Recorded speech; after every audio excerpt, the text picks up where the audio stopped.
you have a sign there that, and so I didn't want to put the time into painting it and putting something up there that's just going to change it and confuse things even worse. So our discussion tonight later on probably cover that issue. I was never contacted about mowing or the crack sealing, so I don't know if we've got any bids on that at all. None at all. So I think it's time that I'm maybe going to start doing some digging around and see if I can find somebody that's got a mower or something that. I was going to call Gneeson, and I'm sorry, I just did not have the time. We talked about it last Friday. Is there a name from somebody from Gneeson that I can talk to, or? I was just going to call the clerk. Well, maybe you could see if they've got something or someone that they've got lined up, and then let me know. But I don't know. It'd be nice if we could get that done before the end of August. Is this for mowing the road? Mowing the shoulders of the roads, yeah. Ben Pearson would be interested if somebody had called him. Okay, well, I'll give him a call. He's busy cutting meat. He told me to relay the message. I met with board members on August 15th and others on Wood Duck Lane. We discussed the berming of the shoulders and the tree removal. I believe that Lakehead Trucking has got what you might want to call a guesstimate for what that work's going to cost. On July 31st, I inspected all the township roads, and they all appear to be in good condition. Are there any questions? I want to amend one thing. It's not so much the township road, but you had brought up a question last month, Julie, about LeVay Road, why there's no congested area signs up. I did speak with an engineer with St. Louis County, and the reason why they're put up is because they widened the roadway, reduced the speed limit to 35 miles an hour, it's plenty wide. They don't need to just put the area signs up. Thank you. I have one question too on Dolberg. That's a township road, so why would it have no public access on it? To the Because lake, anybody should be to able persuade people to get to the lake because it sits so close to the lake. But then shouldn't it say no public access to the lake on it then? Well, that's what the signs say, but if it says no public access, then it's, you know that it's a public road, but that it's not feeding to any public access to the lake, and that's just a given. And that's what it says on all the other signs all around that are telling people that you can't get to the lakes by going down our road. Well, see, like on other road signs, it says no public access, but it doesn't say no public access to the lake on it. They just say no public access. So And that's what that means. So I've had, well then it should say to the lake though. I talked to the mat attorneys and they said that there should be a little thing on there that says to the lake. No public access to me means that there's just no public access to the road. People, it's like a no trespassing sign. And that's not a good thing. I think you probably should call the county and question them on that, because I gave you the same answer, that public access means no access to any waterways whatsoever. That's what it means. A state. It's a given. Well, the whole thing being too, that if you're saying no public access, in other words, no public access to public lands, to public water. I mean, in other words, what you're telling people is it's a dead-end road and it's just serving private properties. Sure. Well, if it's a township road though, anybody should be able to bike down it or walk down it or anything like that. So But the standard road signs that are we're not printed deterring say just anybody from plain doing no that. public access. They don't say to any given, I mean, we get them from the county. These signs are done basically for the convenience and for keeping people from going down those roads in search of an access or in search of someplace else that if they think this road goes through, well, the sign says it's a dead end, so they're going to know that. If they think that they can get to public lands they saw on a map, or they can get to public waterways, but the sign says it's no public access, so they're going to understand it. Well, I'll do my homework and I'll check on that for the next meeting. Fire department, Mark. I should say, what year are you done? I'm done. Sorry, I kind of.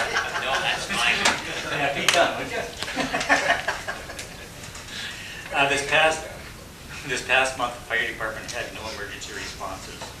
That makes us the first 4th of July weekend in over 10 years without an emergency in our township. Thanks to all of our residents for a safe weekend. Last month, we had all of the annual inspections, service, and pump tests completed.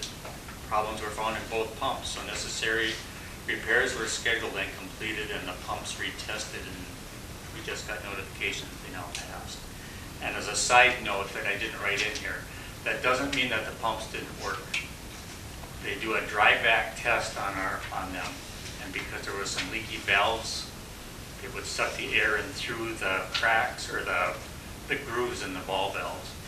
And so we rebuilt all of the valves that needed to be.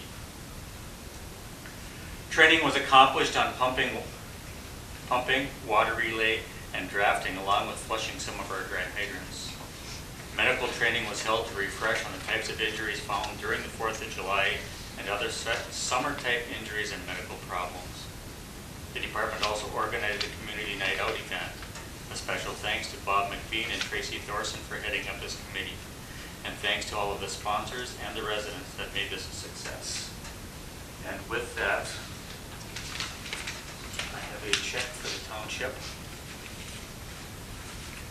The gross from the National Night Out was $2,124.26. Our expenses came to $928.26, and that leaves a balance of $1,196. The department is requesting that this be put into a separate account and held for next year's National Night Out. And then next year, we'll take that back and use that. And then when we go through and ask for the silent auction and stuff, we'll have something specific so that people know what they are giving to. Exactly. That account should already be set up, the last two that I made. So. And that's a wonderful, and that was wonderful. That's great. Thank you. Oh, I was going to say, and by Saturday, I'll try to get you a list of the sponsors of that event so that can be I was gonna posted ask in the you that. newsletter. Maybe some pictures of Brenda. I took pictures too, like I need one too. Okay. I'll do that. Yeah, I think there's probably 400 or 500 between the fire department members that were taken. So. Okay, I don't want that. Okay. Only wants 300 of them? Okay. I'll try to get those to you.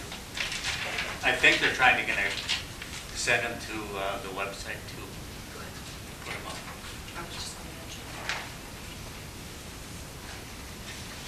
And that's all I have unless somebody has questions.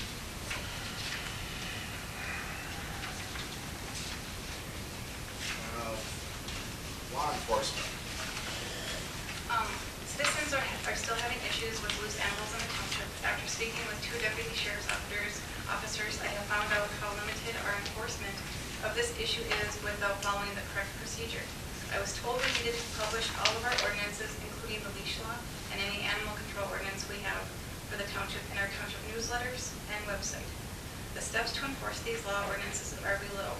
Number 1, the citizens are to be instructed to call 911 in our town clerk's office and report the animal issue.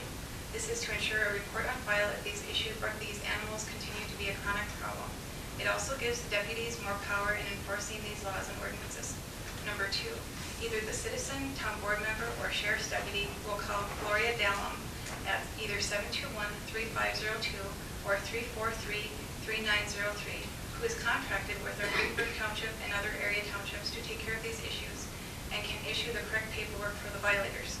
Number 3, our town clerk or deputy clerk must send a letter to the violator of the law ordinance informing them of such a law ordinance and that it will be enforced if they continue to violate it.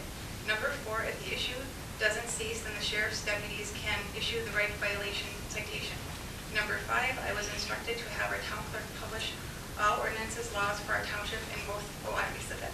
So to make their jobs easier, so they can just look up the information online at what time they need it. Does everybody understand that? Okay. Sheriff's Department phone numbers for patrols are 911-727-8770, 218-780-7911, and 391-2755. The last 2 numbers are for the sheriff's deputies I've spoken with on the issue.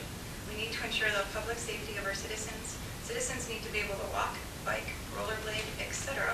without having to be intimidated by a fellow citizen's dog or other issue. Sincerely, Julie's legal township supervisor. Is this a problem? Yes, sir. Jumping in on a call. Sheriff deputy's got 2 dogs that runs over my place every other day. That's why they need to see this ordinance, I guess. Well, So, white and black one? yeah, I have 2 Brown dogs. and white one. I have 2 dogs and I have an invisible fence.